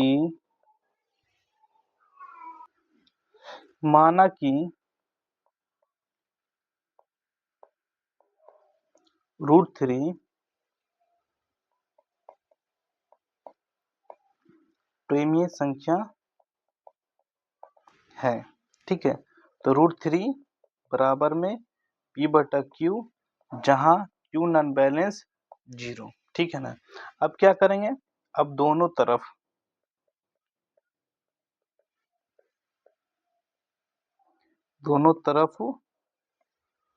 वर्ग करने पर, तो देखो √3 का होल स्क्वायर बराबर P का स्क्वायर और Q का स्क्वायर, तो √3 का क्या हो जाएगा, 3 हो जाएगा कि नहीं,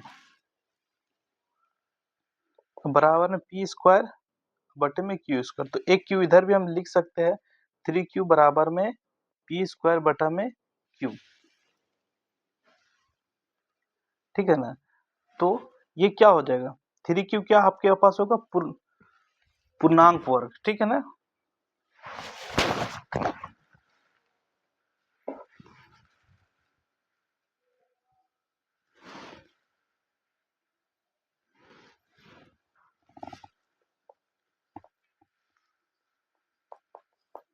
पूर्णांक संख्या, तो ये क्या हो जाएगा, P स्क्वायर बटा Q स्क्वायर बराबर परिमेय संख्या।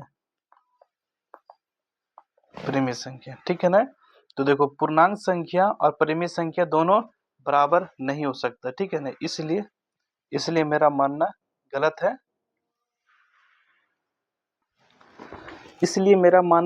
है। अतः √3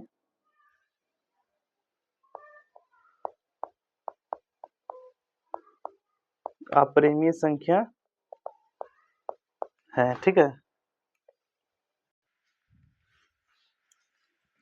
क्वेश्चन क्या सिद्ध करे कि √5 एक अपरिमेय संख्या है।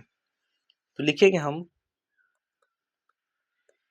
माना कि √5 एक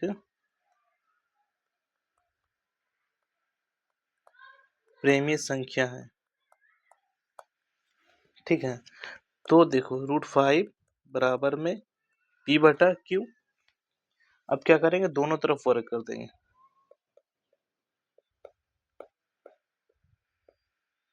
दोनों तरफ वर्ग करने पर √5 का होल स्क्वायर बराबर P/Q का होल स्क्वायर। ठीक है, तो √5 का होल स्क्वायर अगर करते हैं तो क्या हो जाएगा, सिर्फ 5 हो जाएगा, अब बराबर में P स्क्वायर बटे में क्या होगा, Q स्क्वायर। इसको हम ऐसे कर सकते हैं, P स्क्वायर बराबर में 5Q स्क्वायर,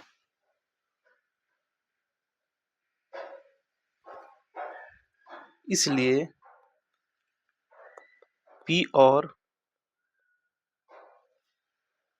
Q वर्ग हैं,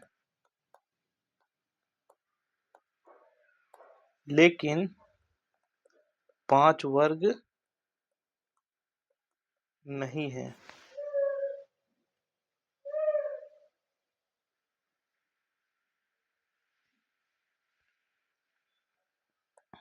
अतः √5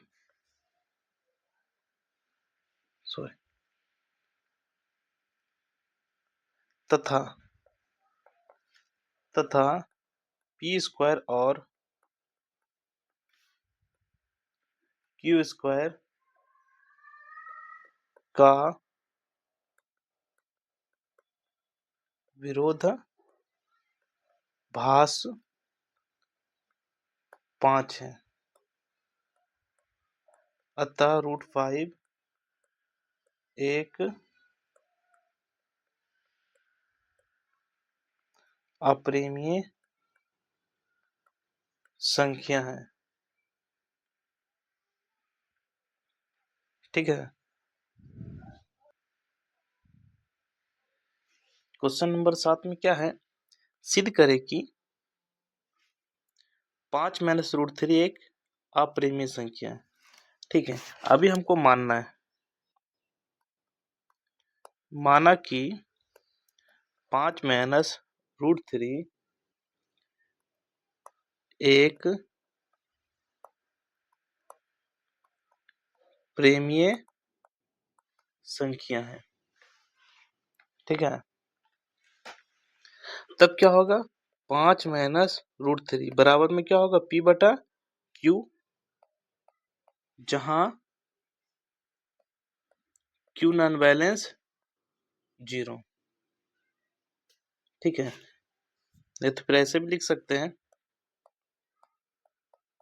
जहां p तथा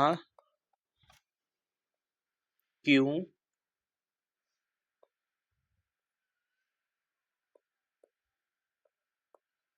असहभाज्य पूर्णांक है तथा q नॉन बैलेंस 0 है। तो हम इसको ऐसे भी कर सकते हैं, √3 बराबर में 5 - p/q एक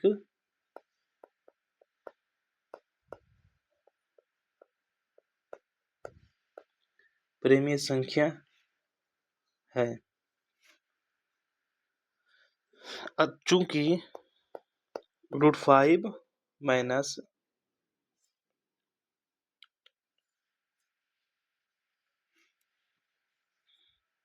ये तो हो जाएगा एक पूर्णांक संख्या। ठीक है, चूंकि 5 - p/q एक प्रेमीय संख्या होगी।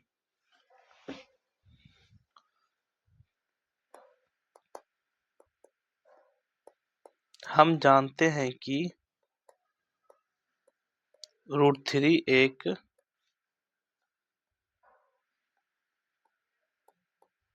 अप्रिमेय संख्या है।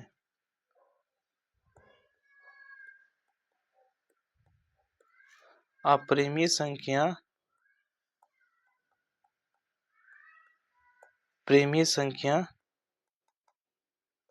के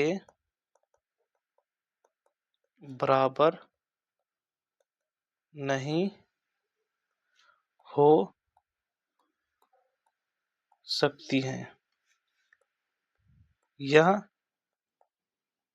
मानना कि 5 - √3 एक प्रेमीय संख्या है गलत होगा। अतः 5 - √3 एक अप्रिमेय संख्या है।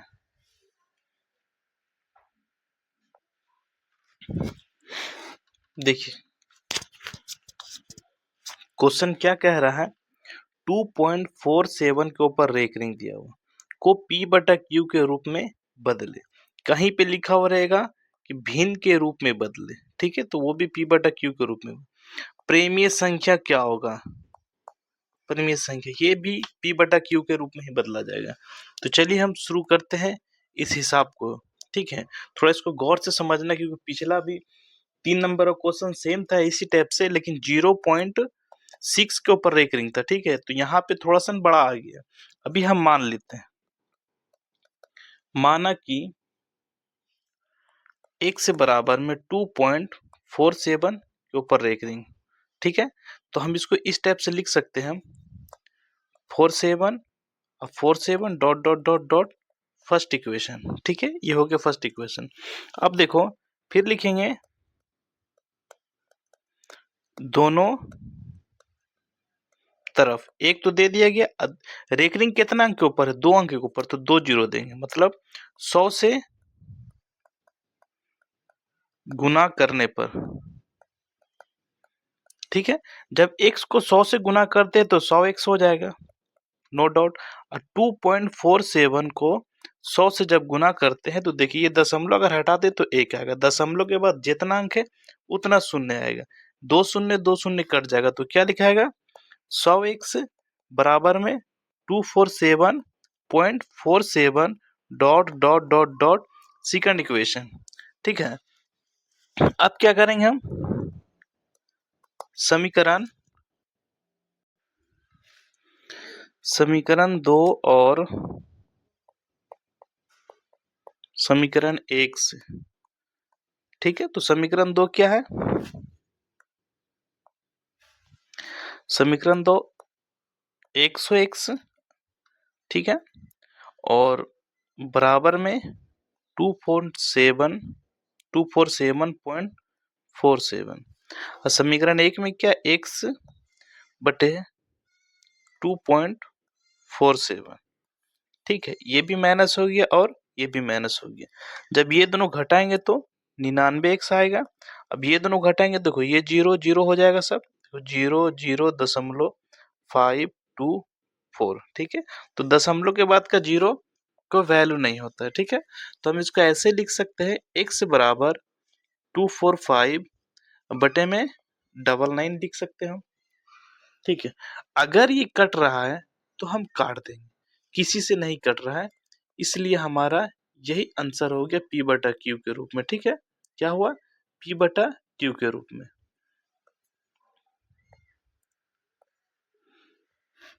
देखिए क्वेश्चन क्या कर रहा है, सिद्ध करे कि √2 एक अप्रेमीय संख्या है, ठीक है ना, एक अप्रेमीय संख्या है। हम मान लेते हैं, माना कि √2 एक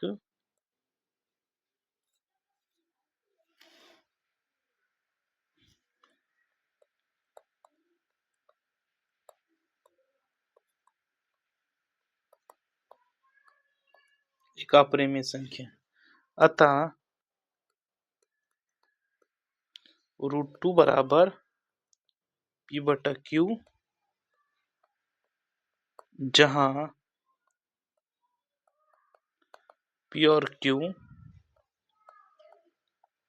असहभाज्य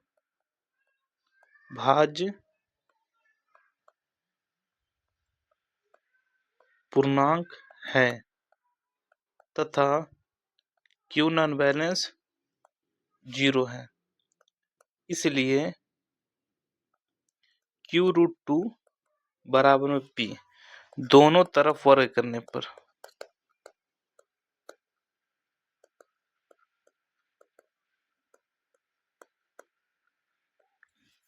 तो देखो Q√2 का होल स्क्वायर बराबर P का होल स्क्वायर, तो Q स्क्वायर और 2 बराबर में P स्क्वायर, ठीक है। तो इसको हम मान लेते हैं फर्स्ट इक्वेशन, फिर लिखेंगे 2 कॉमा P स्क्वायर को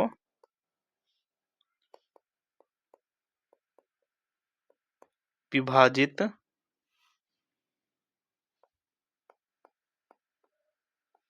करता है अतः 2p को भी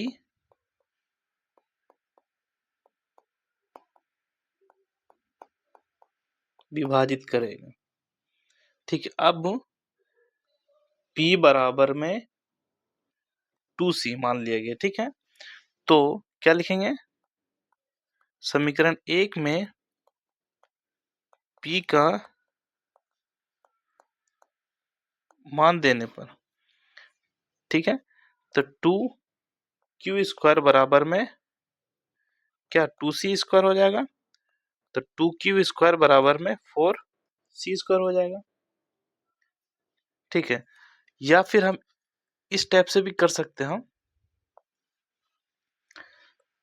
q² बराबर में 4c² बटा 2 कट जाएगा, तो q² बराबर में 2c², ऐसे भी लिख सकते हैं।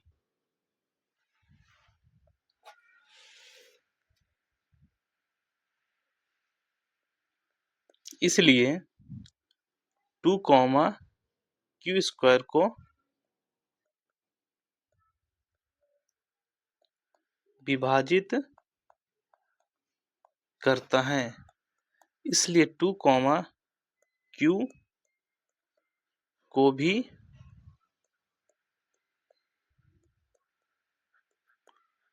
विभाजित करेगा। तब p और q में एक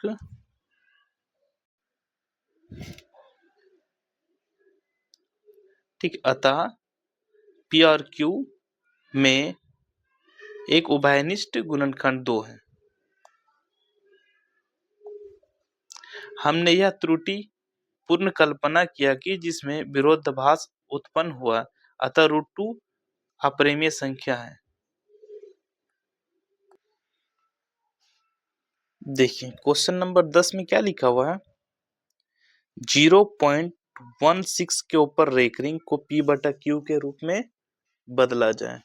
तो देखिए आप, हम इसको मान लेते हैं, माना कि x से बराबर 0.16 dot dot dot dot first equation हो गया।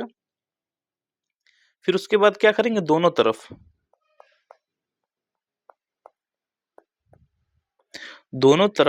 100 से गुना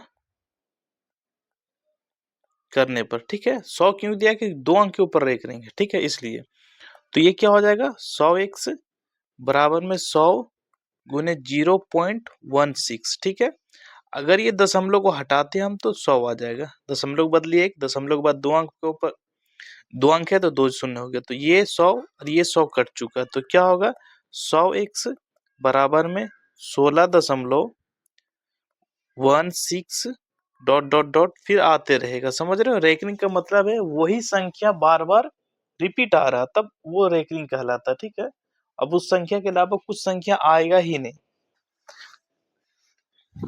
अब ऐसे लिख सकते हम, समीकरण 2 और 1 से, तो देखिए 100x बटे 16.16, अब बटे में क्या हो जाएगा, x से बराबर में 0.16। ठीक, ये माइनस हो गया और ये माइनस, ये दोनों जब घटाते हैं तो 99x हो जाएगा, और ये क्या हो जाएगा, खाली 16 हो जाएगा। अब x से बराबर में 16 बटा 99, तो ये आपके पास क्या हो गया, p बटा q के रूप में आया कि नहीं, भिन्न, ये भिन्न कह दे, ये भी हो गया, और p बटा q के रूप में भी ये हो चुका है। ठीक है, दोनों रूप में आ चुका है ये।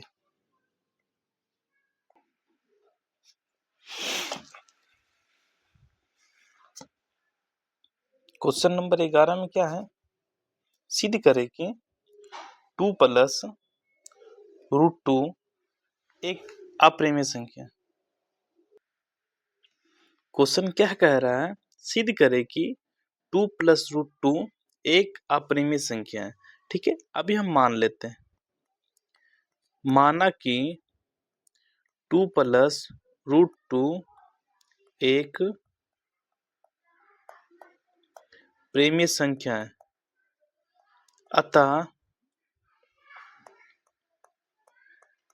अतः 2 प्लस रूट 2 बराबर में P बटा Q, जहां P और Q असहभाज्य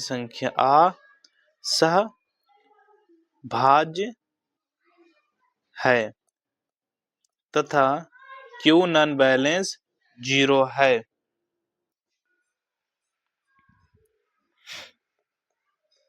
P और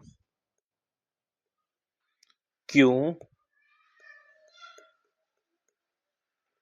पूर्णांक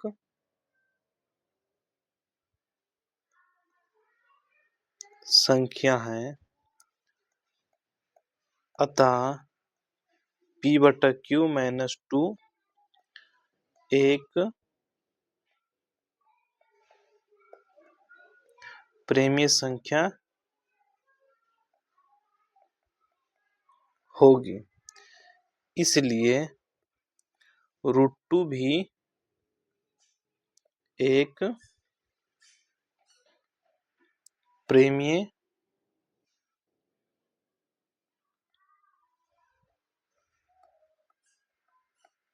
संख्या होगी। लेकिन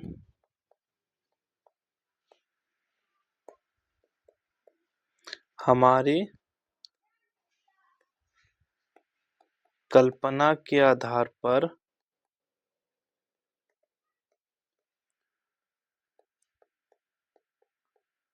विरोधाभास उत्पन्न होते हैं, चूंकि रूट 2 एक अप्रेमीय संख्या नहीं है, अतः 2 प्लस रूट 2 एक अप्रेमीय संख्या है। ठीक है, देखिए क्वेश्चन क्या है, 2.4 पे पावर रेकरिंग को भिन्न के सरलतम रूप में लिखें। तो भिन्न का मतलब भी होता है अंश बटा हर। क्या होता है भिन्न बराबर अंश बटा हर, या फिर कभी पूछ दिया जाए P बटा Q। अभी पिछला क्वेश्चन बता चुके P बटा Q, तो दोनों काम वही बोल रहा है। या फिर अप्रेमीय संख्या, तो अप्रेमीय संख्या भी क्या होता है P बटा Q। अब ये समझो, तो यहाँ पे हम लिखेंगे माना कि x बराबर 2.4 डॉट डॉट डॉट डॉट, ये भी 4 लिख सकते हैं, dot dot dot first equation.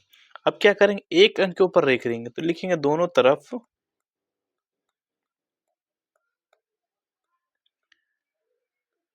10 से गुना करने पर। अब देखो x को 10 से गुना करेंगे तो 10x बराबर 2.4 को 10 से गुना करेंगे तो दशमलव हटा के एक देखेंगे, दशमलव के बाद एक अंक लिए तो शून्य आया, तो ये शून्य कट चुका है।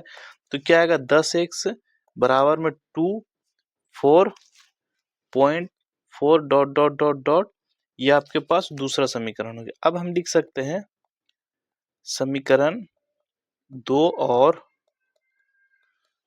1 से।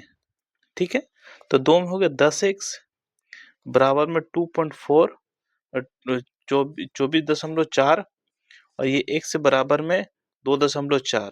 ठीक है, ये भी माइनस हो गया और ये भी माइनस, ये क्या हो जाएगा 9x। अब इसको घटाएंगे तो क्या होगा 22। अब हम क्या लिख सकते हैं, x बराबर में 22/9। तो देखो इसलिए भिन्न बराबर में 22/9 आपका आंसर हो चुका है।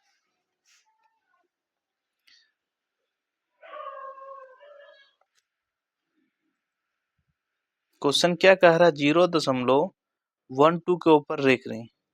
ठीक है, को P बटा Q के रूप में बदले। देखो 2 के ऊपर रेकरिंग है, किसके ऊपर? 2 के ऊपर रेकरिंग है, थोड़ा ध्यान देना आप लोग। क्वेश्चन क्या कह रहा है? 0.12 मतलब दोनों के ऊपर बार दिया हुआ, ठीक है ना? यहाँ पे मिस्टेक हुआ क्वेश्चन में, दोनों मतलब 0.12 के ऊपर बार को P बटा Q के रूप में बदले। तो अभी हम मान लेते हैं x से बराबर में 0.12 dot dot dot dot first equation. उसके बाद क्या है? 2 अंक के ऊपर बार है, ठीक है? तो लिखेंगे क्या हम?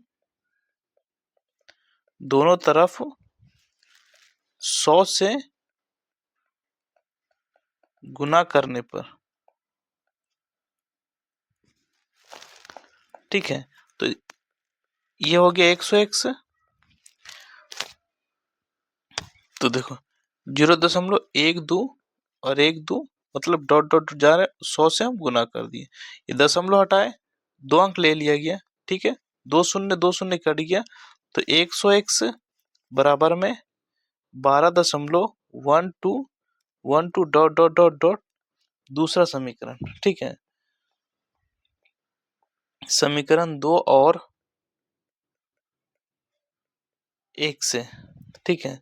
तो देखो 100x माइनस x बराबर में 12.12 माइनस 0.12। जब ये दोनों घटाएंगे तो क्या होगा? 99x। जब ये देखो ये भी जीरो, ये जीरो हो जाएगा, तो क्या बचा? 12। तो हम इसको लिख सकते हैं x से बराबर में 12/99 लिख सकते हैं हम, ठीक है? या फिर काट सकते हैं 4/33, तो ये भी हो सकता है। इसलिए x बराबर 4/33, और इसको क्या बदला? P बटा Q के रूप में। तो इसको हम ऐसे लिख सकते हैं, सॉरी, P बराबर में क्या लिख सकते हैं? 4, और Q बराबर में क्या लिख सकते हैं हम?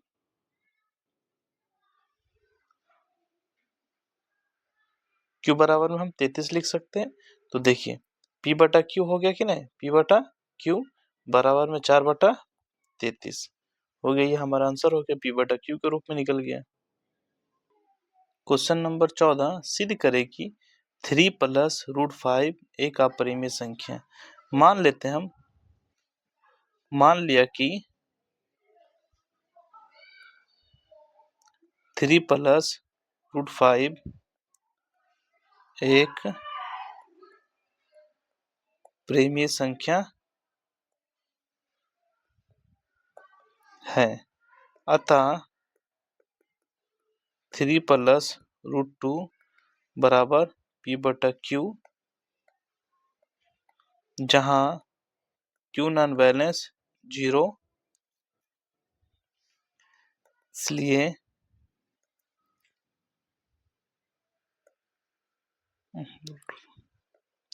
√5 बराबर P बटा Q प्लस है, तो क्या हो गया? माइनस हो गया। तो हम लिख सकते हैं √5 क्या है? अपरिमेय संख्या,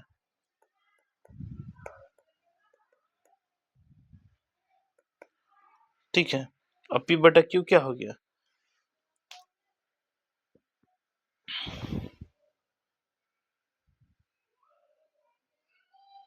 तो ये क्या हो जाएगा? P बटा Q -3 बराबर क्या हो गया? परिमेय संख्या।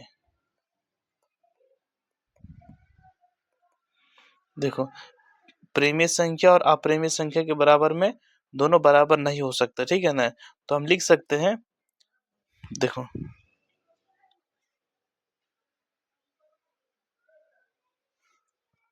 जैसे लिख सकते हैं, जो कि विरोधाभास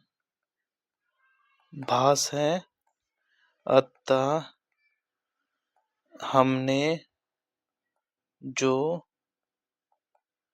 माना है यह गलत है, ठीक है? इसलिए अतः 3 + √5 एक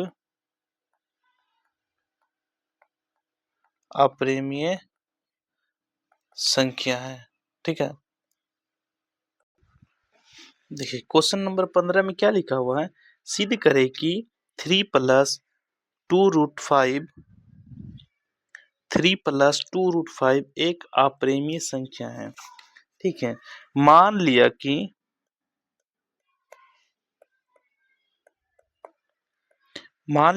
3 + 2√5 एक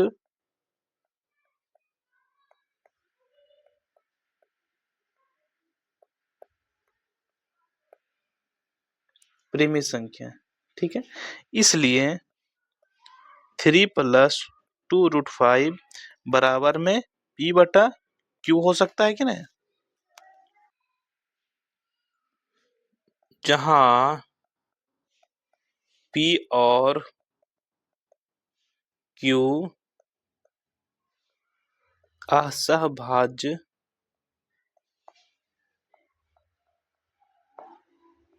पूर्णांक हैं तथा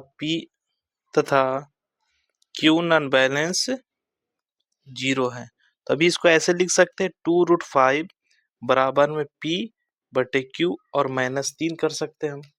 ठीक है, या फिर ऐसे भी लिख सकते हैं √5 बराबर में 1/2 होल P/Q -3, इस टाइप से भी हम लिख सकते हैं। ठीक है, फिर हम क्या करेंगे, हम चूंकि P तथा इसलिए P तथा Q पूर्णांक है, अतः 1/2 P/Q -3 एक प्रेमीय संख्या होगी।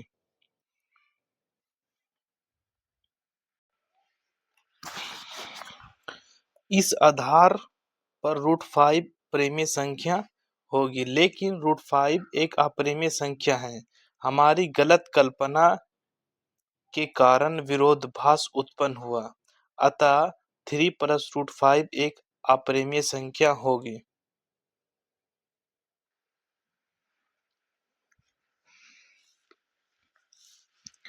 माना कि 5 - 2√3 एक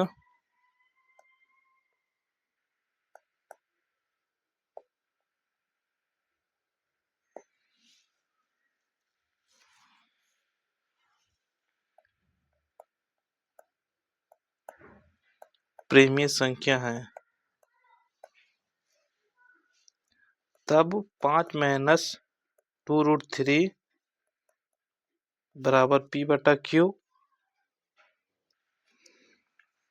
P/Q जहां P और Q असहभाज्य पूर्णांक है तथा Q नॉन बैलेंस 0 है, या 2√3 बराबर P/Q -5 या √3 बराबर 1/2, मतलब ये 2 इधर चले आया और P/Q -5, चूंकि P तथा Q असहभाज्य पूर्णांक है, अतः 1/2 होल P/Q -5 एक प्रेमीय संख्या है, परंतु √3 एक अप्रेमीय संख्या है, इसलिए अतः 5 - 2√3 एक अप्रेमीय संख्या है।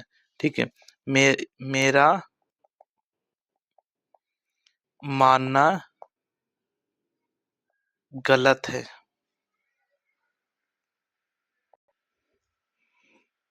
देखिए क्वेश्चन क्या सिद्ध करे कि √2 + 2 का होल स्क्वायर एक अप्रेमीय संख्या। तो सबसे पहले क्या करेंगे, 2√2 का होल स्क्वायर पहले इसको तोड़ देंगे, a² + 2ab और प्लस b², तो ये क्या हो जाएगा 2 + 4√2 + 4, ये दोनों गुना हो जाएगा, क्या जुड़ जाएगा, तो 6 + 4√2। ठीक है, लेकिन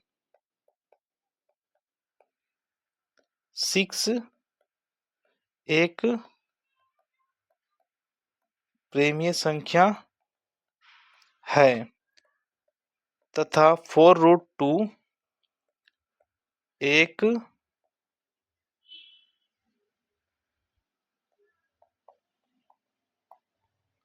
अप्रिमेय संख्या है, ठीक है। इसलिए योग क्या 6 + 4√2 एक अप्रिमेय संख्या, ठीक है। अतः 2 √2 + 2 का होल स्क्वायर एक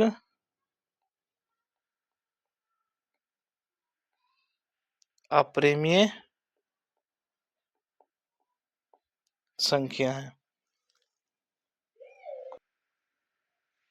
क्वेश्चन नंबर 18 क्या कह रहा है? दिया हुआ है,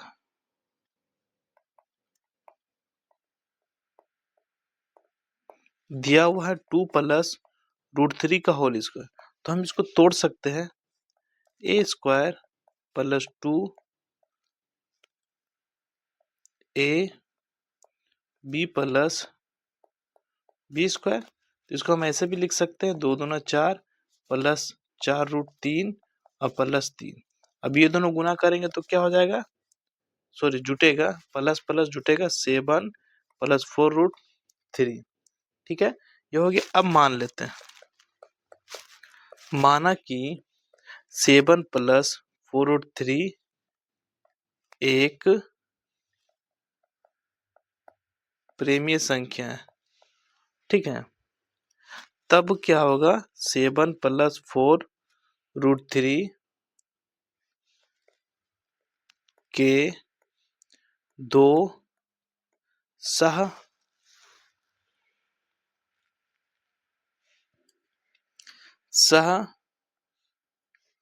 अभाज्य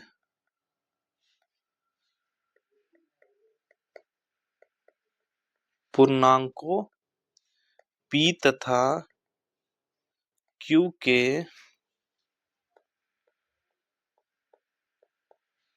अनुपात में व्यक्त किया जाता है।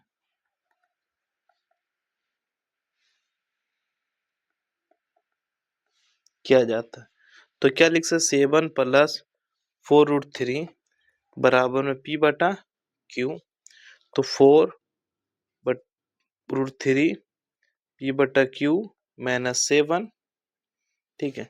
अब ये दोनों का जब हम ये निकाल सकते 4√3 बराबर में p - 7q, अब बटे में क्या हो जाएगा, q हो जाएगा। तो हम इसको ऐसे भी लिख सकते हैं, √3 बराबर में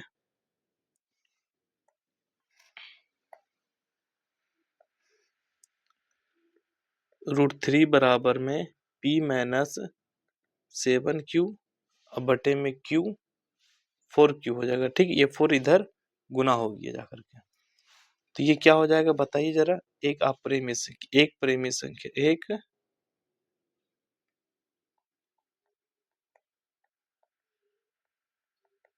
एक परिमेय संख्या, ठीक है। तो हम लिखेंगे √3 एक प्रेमी संख्या है, यह एक विरोधाभास है, चूंकि √3 एक अप्रिमेय संख्या है।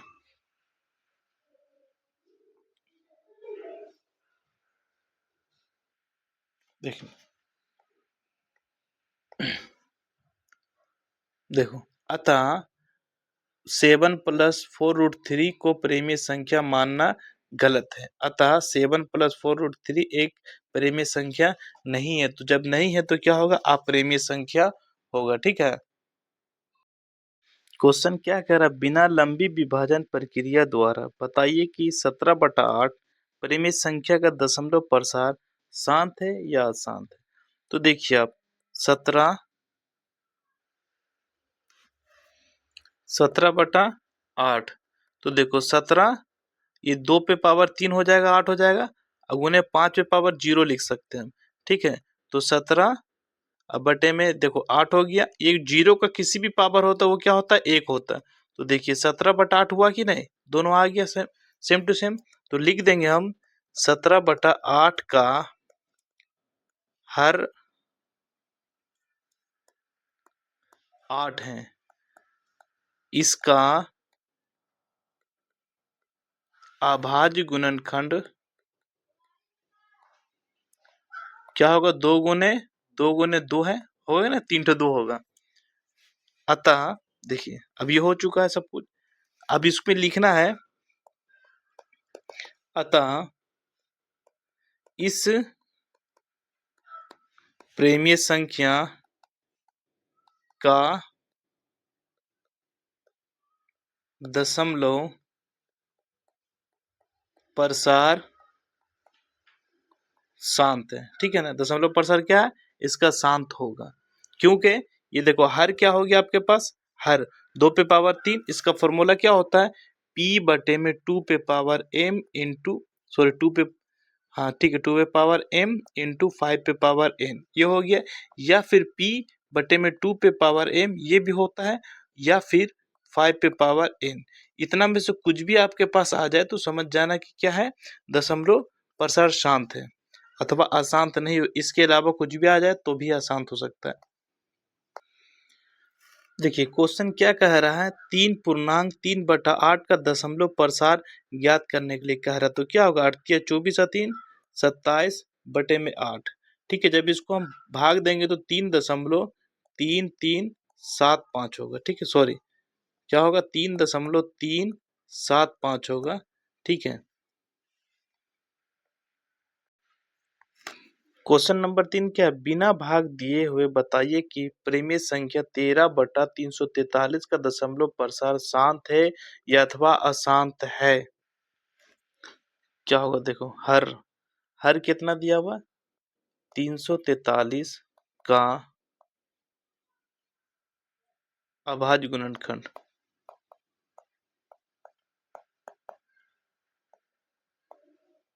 अभाज्य गुणनखंड क्या होगा? 7 गुने 7 है, यही हो सकता है ना। अतः हर अभाज्य गुणनखंड 2 और 5 के अतिरिक्त अगर आ जाए तो दशमलव प्रसार शांत नहीं होगा, क्या होगा? अशांत होगा। तो क्या है देखिए जरा आप, 13 बटे में 343 का दशमलव प्रसार अशांत लिख देना होगा। ठीक है, क्या लिख देना होगा? अशांत है। ठीक है ना। देखिए क्वेश्चन नंबर 4 के बिना भाग दिए बताइए कि प्रेमी संख्या 2/25 का दशमलव प्रसार शांत है या अशांत है। तो 2 बटे में क्या लिखेंगे? 25। तो 2/25 क्या होगा? 5 गुने 5 होगा कि नहीं? बराबर। तो 2 बटे में हम इसको ऐसे लिख सकते हैं, 2 पे पावर 0 गुने 5 पे पावर 2। ठीक है, तो क्या हो जाएगा आपका? इसको हम इस टाइप से लिख सकते हैं कि दशमलव प्रसार शांत है। अतः 2/25 का दशमलव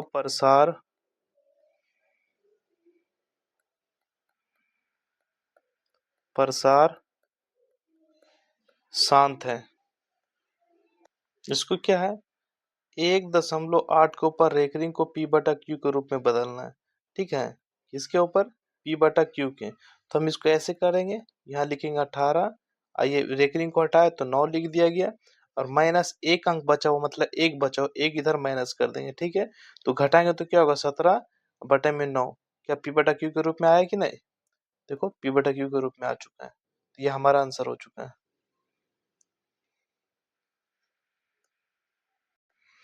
देखिए 6 नंबर क्वेश्चन क्या? 0.0875 को p/q के रूप में लिखे जहां p और q में कोई उभयनिष्ठ गुणनखंड नहीं है। तो हम इसको ऐसे लिख सकते हैं, 0.0875 बराबर में दे देंगे हम क्या? देखो 875, दशमलव को हटाए तो 1 दिए, दशमलव के बाद 1 2 3 4 4 अंक है तो 4 शून्य डाल दिया गया। ठीक है, जब इसको हम काट देंगे तो ऊपर में 7 होगा, और चलो इसको काटेंगे नहीं, हम छोटा छोटा खंड कर देंगे पहले। देखिए 3 5 और 3 5 यहाँ पे काट दिया गया, तो क्या बचा ऊपर में 7 बचा। ये देखो क्या 2 दूना 4, 4 दूना 8, 8 दूना 16, 16 पचे 80। तो हम लिख सकते इस टाइप से, व्यंजक का हल P/Q के रूप में 7/80 है।